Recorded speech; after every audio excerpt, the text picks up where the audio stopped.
Ladies and gentlemen, good morning. This is our waking up session, so I hope we'll wake you up. Shall we start with the obvious question, which is that there was a time, say 3 years ago, when we thought India really had everything going for it. We defied the Americans when it came to buying oil from Russia, and the Americans didn't seem to mind. We were looking at Pakistan with contempt. We saw it as a state that had become a pariah, an outlaw, a terror state. Nobody took it seriously. And we thought that because China was the problem for the United States, and we were the obvious bloc that could stand against China, the world needed us. Now, all of that has changed somewhat. I don't think India is still what India always was, but it's changed in terms of global dynamics, in terms of the individuals we're dealing with. Professor, do you think it's changed that dramatically?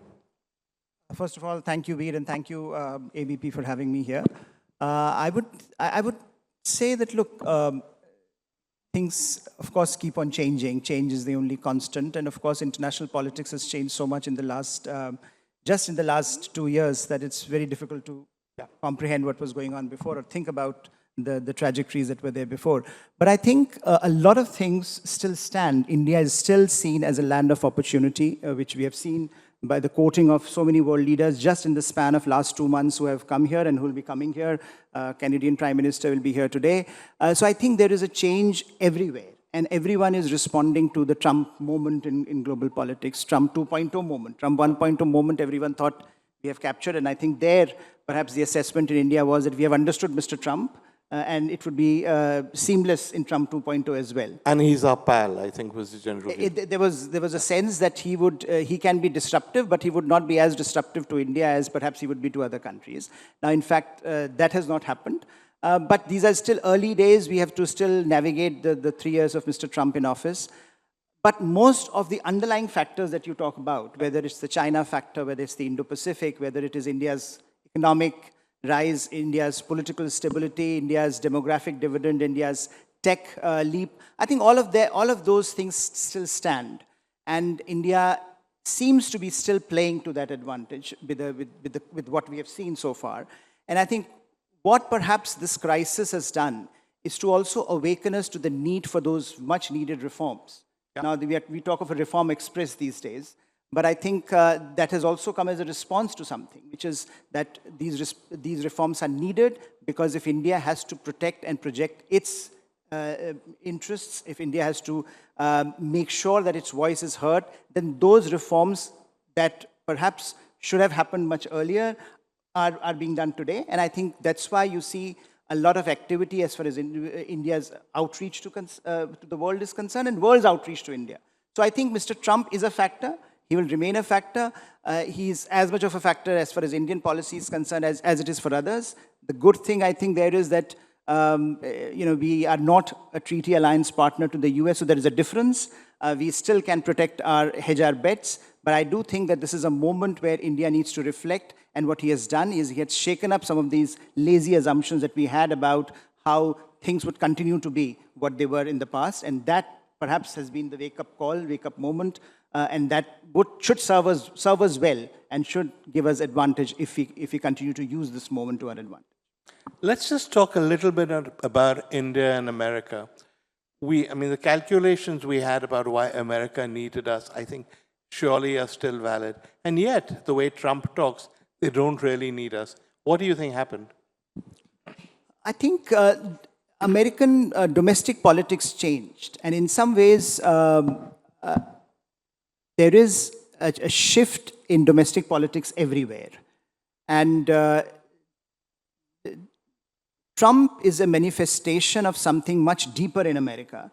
And some of these tendencies, which we saw, for example, even under Biden administration, they've continued.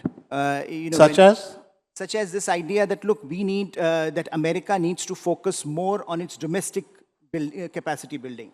So when Mr. Biden came to office, he took a leaf out of Trump 1.2 and he said that, look, my foreign policy is going to be about American middle classes. This is an extraordinary statement for an American president to make in the post-Second World War era, where Americans have always defined their foreign policy in a global context. Right. Here he was saying that, and this was a reflection of the fact that politics was favoring Mr. Trump and his supporters were the voice of a new America. So that new America, I think, is in some ways contrasts with the new India that we talk about. India wants to look out. India wants to engage. India wants to work and see make its partnerships better and more robust. America is pulling back. And this is exactly the opposite of what used to happen in the past. America used to reach out to us and we used to say, no, we are non-aligned. We can't end up in an embrace with you. So I think in that sense, what Indians used to say to the world, that look, our domestic politics is what it is. There is a consensus in India that we don't want to be an alliance partner to anyone. And that still holds, by the way. In a sense, what is happening in America is also a reflection of American domestic politics. Where they are challenging global economic norms, they are challenging globalization, they are challenging how economic interdependencies need to be looked at, and they are challenging their old relationships. I mean, India still is far off, but look at what is happening in Europe. NATO, Japan, Australia, they are trying to figure out what happened to our treaty alliance partner. So we are in a very different world in that sense. And I think India, because it was in some ways still removed from American mainstream strategic thinking, it still has that strategic space to maneuver. And I think that perhaps is the space that India should continue to hold. So there's a suggestion in what you're saying that yes, of course it's Trump, but it's more than Trump. It's a change in the American mood. So is this here to stay? Are we going to have to recalibrate our attitude to America?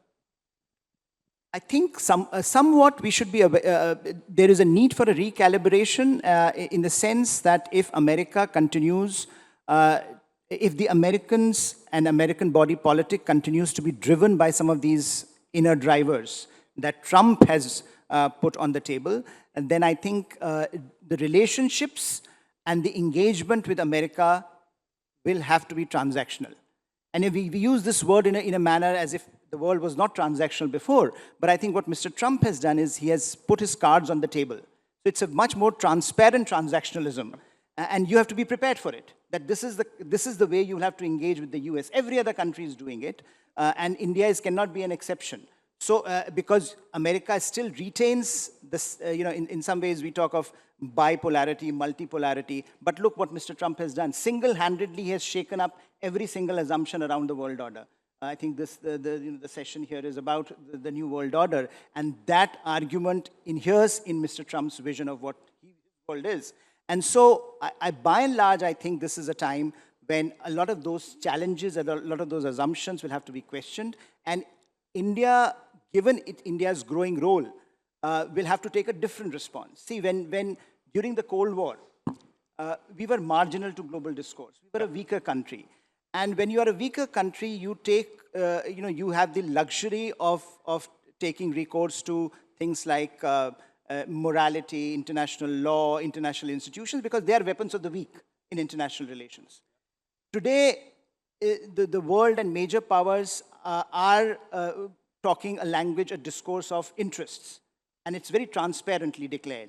And I think India today is at a place with its rate of growth, with fastest growing major economy, with this idea that we want to be a rule shaper, not a rule taker. I think all those issues mean that India will have to also speak a language which is going to be much upfront about what its interests are and protect them and push for them, because in the context of Cold War and post-Cold War, the dichotomies don't work. There is a difference here, and I think that India needs to acknowledge. I agree, but do you think we've handled Trump right? Do you think some of this could have been avoided if we'd handled Trump differently? I am by and large as an Indian, I think our response to Trump has been very dignified. We have not, if you look at, for example, some of the things that other leaders have done, given him crowns and tiaras of gold and genuflecting before him, I think by and large India's response has been very cautious. It has been firm about our red lines. We have been firm about our red lines. And I think this clarity that, look, even if you do things, even if you say things which many in India will find abominable, but Indian government will take a measured response. So we have not gone out of our way to annoy him, because we know that India and America partnership will have to outlast Mr. Trump. So you cannot be in a situation where you destroy the very basis of that relationship. It's a relationship that is unique. It's top-down and bottom-up at the same time. And I think that relationship if it has to continue, then a certain degree of restraint on India's side should pay off in the long term. But certainly in the short to medium term, there are going to be inflection points that India will have to navigate. And I think we are trying to do that to the best of our abilities. Given what has happened to other countries, particularly American allies, I don't think we have done that badly. Okay. You say that the world is going to be transactional. If you want something from America, you have to give it something in return. And you have to know that unless you do that, nothing is going to happen because this is now open. So explain Pakistan to me. What does Pakistan have to offer America? Why does Trump appear to love Pakistan? Well, I think if one were being facetious, one could have said, this nomination for the Nobel Peace Prize was one thing that they could have done, that they tried to do. But by and large, I think what the Pakistanis have done is to play to his ego. And Pakistanis are very good at it. They have had a long history of working with the American establishment. Yeah. And in some ways, India's growth, India's rise, and America's investment in India's rise over the last few decades should be seen as an anomaly. Because by and large, throughout the Cold War, our experience with the US has been that with Pakistan, they have had a very upfront relationship, a very deep relationship. So the bureaucracies are connected. I think people forget the stand America took in 71 war. So yes, I mean, this is, and these are ultra-realists, Kissinger and Nixon. Yeah. And Pakistan's role in opening China to the US. I mean, these are phenomenal shifts that happened in American foreign policy thanks to Pakistan. So there is certainly a historical memory there that can be operated, and the bureaucracies will fall in, state and the Department of State, War, which is now called Pentagon, will fall in line. But I think India, I don't think has much to worry on that front, partly because if you have the kind of economic disparity between India and Pakistan that exists today, then ultimately India's economic weight would speak out for itself. And in that sense, holding certain red lines as far as India is concerned has been good for India. And if you think of Operation Pahalgam, initially all the hullabaloo about how the narrative war is being won by Pakistan, if you see how the narrative is being shaped today and how the realities are coming out today, it's very clear that India's performance in Operation Sindoor was quite good. And in some ways, it put Pakistan on the defensive.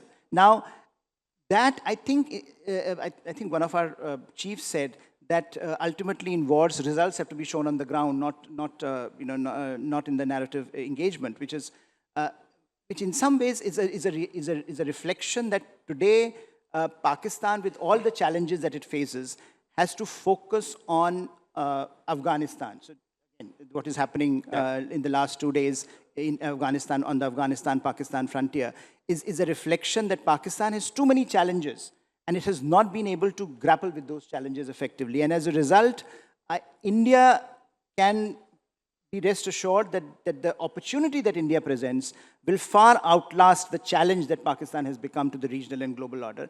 And I think in some ways that should be our policy, that let it see how this pans out. Do you think we pay too much attention to Pakistan as Indians? Absolutely. We're a little too obsessed by them? Absolutely. And they're globally a bit of an irrelevance. It's just unfortunate we have them as a neighbor. It is very, I think our focus should be, China, China, China. And I think our focus, unfortunately, in the large part of public discourse is Pakistan. Yeah. And that takes away from the real challenge that India faces. And this is both positive and negative. Positive insofar as the leaps, you had a session with the Chinese scholar yesterday, and the kinds of technological advancement that China has made should be a lesson for us. The kind of investments they have made in higher education should be a lesson for us. The kind of, looking inwards and building domestic resilience and capacity should be a lesson for us. And we should learn and move on, take a measure of what China is up to. Rather, our focus all the time is on Pakistan and Pakistan's ability to create nuisance. Still, it weighs too much on India. So I think this idea that if you make Pakistan relatively redundant in your foreign policy, that certainly should be the mantra, and that should be the guiding principle of Indian foreign policy, because that ultimately will yield us dividends, which I think are in sync with this idea that India should emerge as a significant power or a developed country by 2047, if that is something that we strive to do. But our obsession with Pakistan suits China, right? We are obsessed with the mosquito when there's a tiger crouching at our doorstep.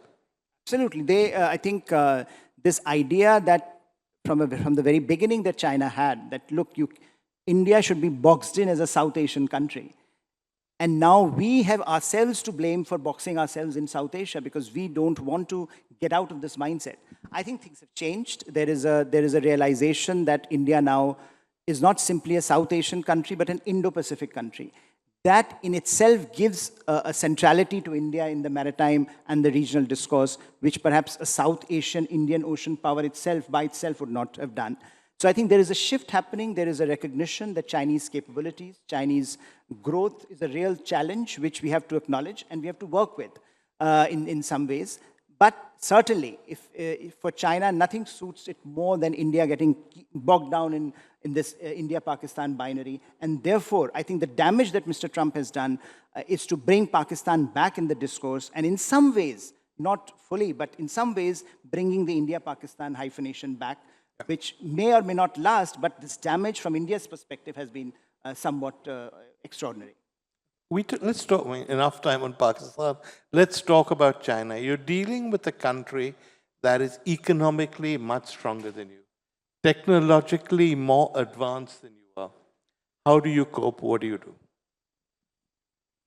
I think that one is that, look, there is no alternative to building domestic capacity and domestic resilience. Internal capacity building, internal reforms, internal, whether it's military, diplomatic, human resource, or capability, that we really cannot outsource to anyone. And that should be the number one priority. Even as we try to leverage China, for example, because China is a big economic power, it is your neighbor, it is one of our largest trading partners. So in some ways, we have to leverage that. We have to ensure that China India continues to be invested in Chinese growth story and vice versa. But I think there are certain critical sectors where India needs internal resilience. Okay. And those cannot be outsourced to Chinese, and we can't be over-dependent on China. It came to us much late, this realization. When COVID happened, for example, the whole pharmaceutical industry was seen as dependent on Chinese APIs. So I think that problem certainly still exists. But the other, I think, aspect is that we need to be more upfront about the kind of partnerships we need. Because give me an example. I think US is a good example. The West is a good example. And I think this India-EU partnership, which it took us 2 decades to finalize the trade deal. Now, of course, there are good reasons why it happened, when it happened. But in a sense, the partnership with the West is going to be pivotal in building domestic capacity in the country. But because there is also Cold War hangover in India, where anything to do with West is seen as bad. So during the Cold War, non-alignment was largely negative, that we will not partner with the West. Today, I think in some ways, when we say multi-alignment, for example, this is a more upfront acknowledgement that without partnerships, we cannot build domestic capacities and domestic resilience. And therefore, whether it is a partnership with the EU or whether it is a partnership with Russia on critical sectors like energy and defense, those partnerships will have to be will have to be created and curated and nurtured.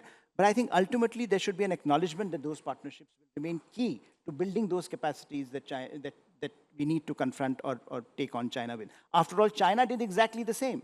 If you go back to Chinese history, Cold War history, what did China do? It was a partner of the Soviet Union. It conveniently moved, we were talking about Nixon and Kissinger, conveniently moved to the US.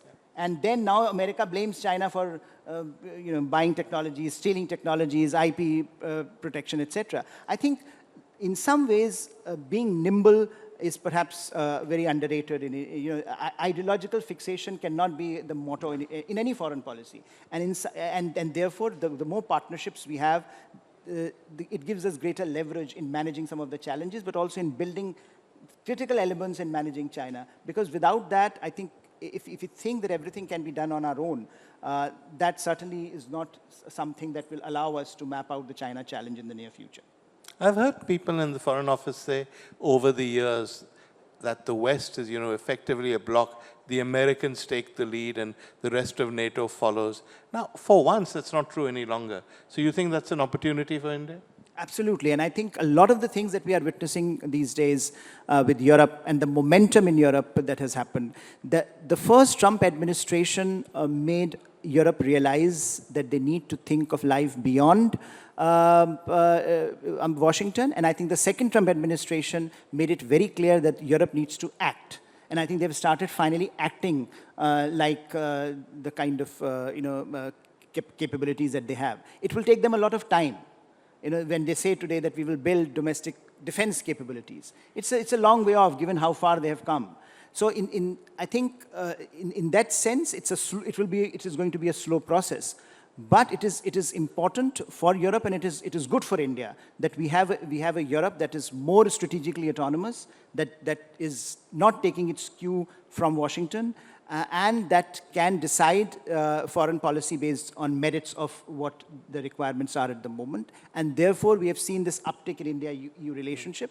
And that is also true, by the way, in India-Canada relationship. Yep. From Justin Trudeau to Mark Carney, if you see the change and the shift, a lot of it has to do with Mr. Trump and what he's trying to do in the Western Hemisphere. So his visit today to India and the way he has shifted the discourse on India-Canada relationship is a tribute perhaps to Mr. Trump. So we owe him some gratitude also in terms of how things have changed in various world capitals in India's favor.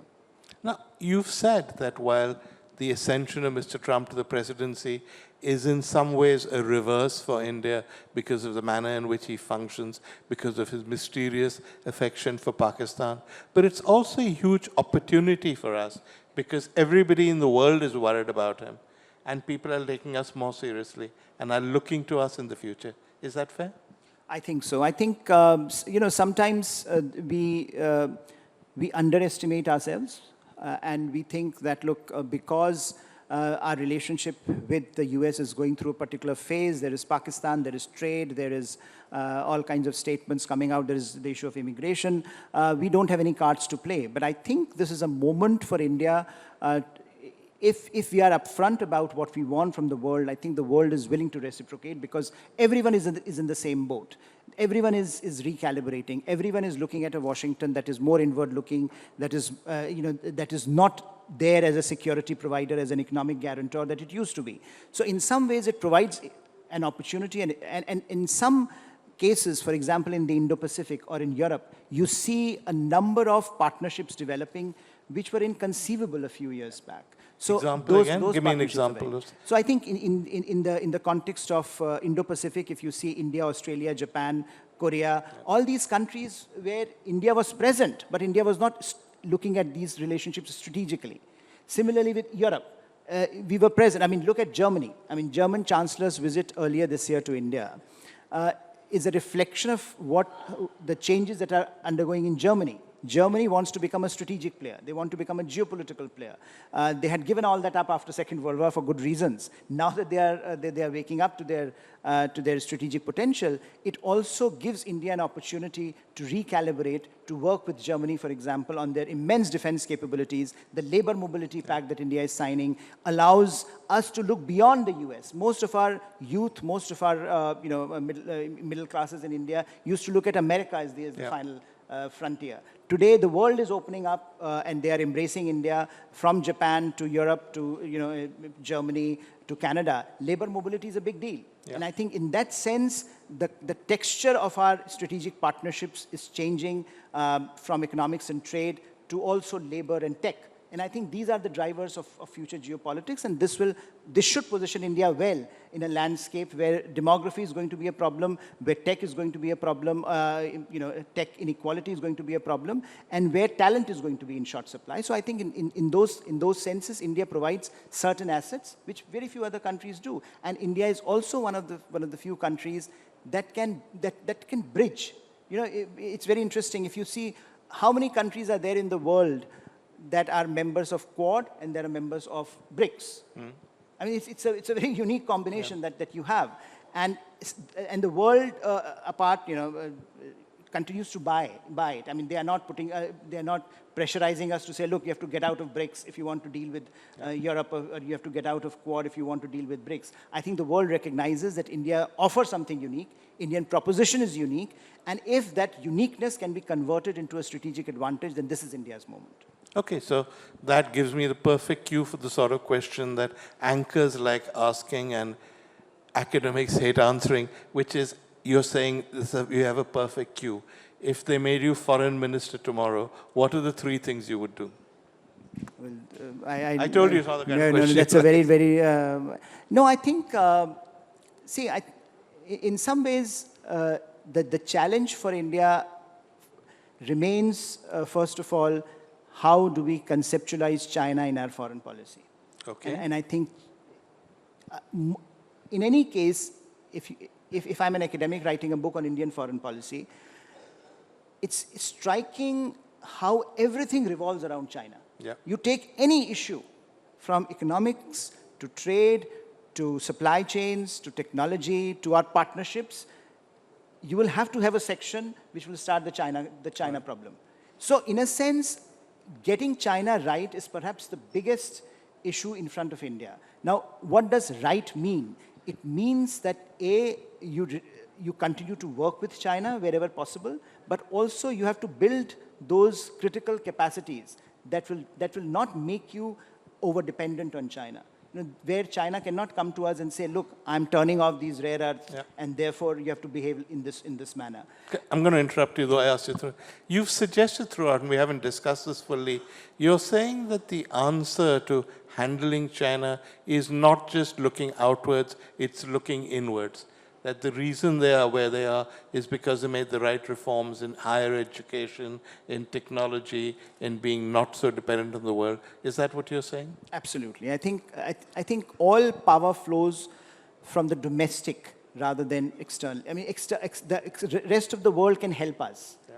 But ultimately, we have to find our own source of our strategic aspiration, and that source exists inside India, not outside India. So that would be the first thing you would do. I'm going to sort of, because you're running out of time, suggest the second thing you would do would be to recognize that the nature of American foreign policy is more and more influenced by domestic policy, and it's therefore going to be more openly transactional, so deal with it. Yes, I think and not only America, I think the rest of the world is moving in a direction where everyone wants to talk a language of power and interest. And I think we should be more comfortable in talking about power and interest, which we have not been. We are slightly uncomfortable when it comes to power. I know previous ministers have said that, look, we are very uncomfortable when it comes to hard power. So I think in some ways, as the nature of the world changes, we have to continue to change. And finally, since you asked the third one, I think let's make Pakistan irrelevant in our foreign policy by not talking about it constantly. Yeah, what happens if they launch a terrorist attack? We can't ignore them. Then we respond, but I think it can't be the driving principle of Indian foreign policy that we have to tackle. You can create a deterrence model vis-a-vis China, and that vis-a-vis Pakistan, and I think that should take care of Pakistan for the foreseeable future, because if you get distracted with Pakistan, then I think a lot of the things that you want to build and that you want to curate and create in India, that will certainly become a sideshow, which should not happen. So look beyond Pakistan, handle China, accept that foreign policy in the world has changed, and finally treat this whole Trump thing as an opportunity, because the rest of the world is now more interested in India? Yes. Okay. Thank you. Thank you for summing it up so nicely. Thank you, Professor. Thank you, ladies and gentlemen.